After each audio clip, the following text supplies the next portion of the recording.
வணக்கம். நான் வசந்தி. கொஞ்சம் சமையல் கொஞ்சம் தகவல்ல இன்னைக்கு கொந்தின கறி, அதாவது கைமா சொல்லுவாங்க, கீமா சொல்லுவாங்க, அதில் ஒரு வடை எப்படி செய்கிறதுன்னு பார்க்கலாம். முதல்ல இந்த கொந்தின கறியை நல்லா அலசிட்டு இந்த ஒரு சமைப்பானில் நம்ம முதல்ல போட்டுப்போம். நல்லா அலசி எடுத்துருங்க. மிளகாய் தனியா கலந்த தூள் அரை தேக்கரண்டி நான் போடுறேன். காரம் எவ்வளவோ அந்த அளவு போட்டுக்கோங்க. மஞ்சள் தூள் 1/4 தேக்கரண்டி, உப்பு சிறிதளவு, உப்பு பார்த்து சேர்த்துக்கோங்க. வெங்காயம் நிறைய வேண்டாம், ஒரே ஒரு வெங்காயம் இல்லை 1.5 வெங்காயம் பொடியாக நறுக்கியது சேர்த்துக்கிட்டா போகிறோம், இல்லைன்னா ரொம்ப இனிப்பு தன்மை கொடுத்துரும். கருவேப்பிலை, கொத்தமல்லி கண்டிப்பாக வேணும். பொடியாக நறுக்கிய கொத்தமல்லி தழைகள் நம்ம சேர்த்துப்போம். ஏன்னா அசைவ உணவுகளுக்கெல்லாம் கொத்தமல்லி கட்டாயம் நிறைய நம்ம சேர்த்துக்கணும். செரிமானம் ஆகிறதுக்கும் அந்த ஒரு கவிச்சு வாடை அடிக்காமல் இருக்கிறதுக்கும். இஞ்சி பூண்டு விழுது அதுவும் நான் 1 தேக்கரண்டி சேர்த்துருக்கேன். தண்ணி உங்களுக்கு கறி எந்த அளவுக்கு வேகுமோ அந்த அளவுக்கு பார்த்து தண்ணி சேர்த்துக்கோங்க. நான் ஏற்கனவே சொல்லியிருக்கேன், எங்கள் ஊரில் ரொம்ப சீக்கிரமாக வெந்துடும், அதனால் நாங்கள் லேசாக அப்படி தெளித்து விட்டுப்போம்னு.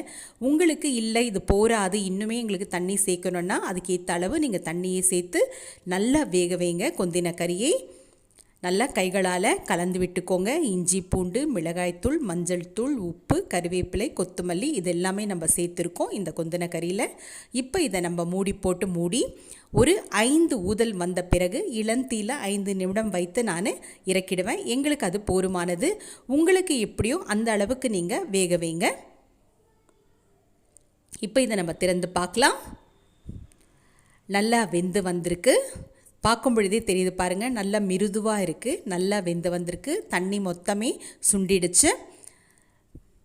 கைகளால் நீங்கள் தொட்டு பாருங்கள். அப்படி வேகலைன்னா நீங்கள் தண்ணி சேர்த்து இன்னொரு முறை கூட வேக வைக்கலாம். இது நல்லா வெந்திருக்கு. இப்போ இதற்கு மற்ற பொருட்களை நம்ம சேர்த்துக்கலாம். ஒரு விசேஷ நாட்களில், அதாவது முந்திரி பருப்பை நான் இந்த மாதிரி சிறியதாக நறுக்கி நான் சேர்த்துருக்கேன். இன்னும் வேணும்னாலும் நீங்கள் முந்திரி பருப்பை சேர்த்துக்கலாம். முந்திரி பருப்பு சேர்க்கணுன்றது கிடையாது, சேர்த்தோம்னா சாப்பிடும் பொழுது நல்லாயிருக்கும்.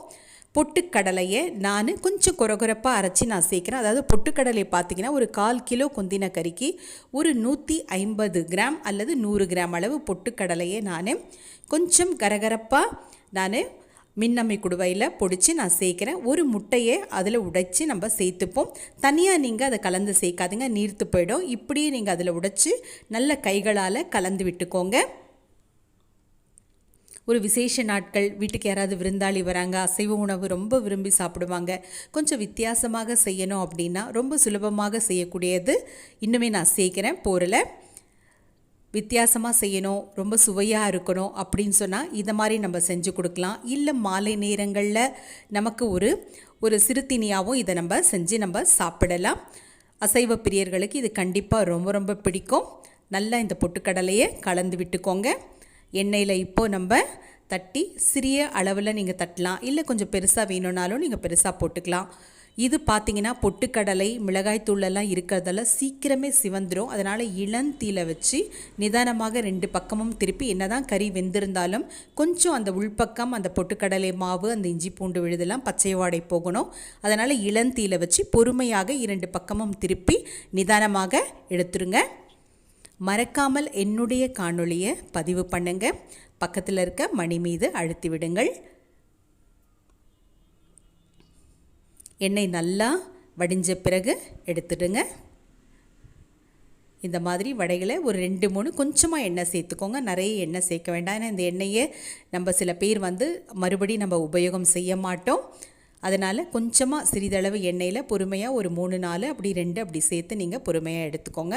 கண்டிப்பாக இந்த அளவு நிறம் வரும். ஏன்னா பொட்டுக்கடலை இருக்குது, மிளகாய் தனியா தூள் இருக்கிறதால வடையோட நிறம் இந்த மாதிரி தான் இருக்கும். கட்டாயம் செஞ்சு பாருங்கள். மீண்டும் சந்திப்போம். நன்றி, வணக்கம்.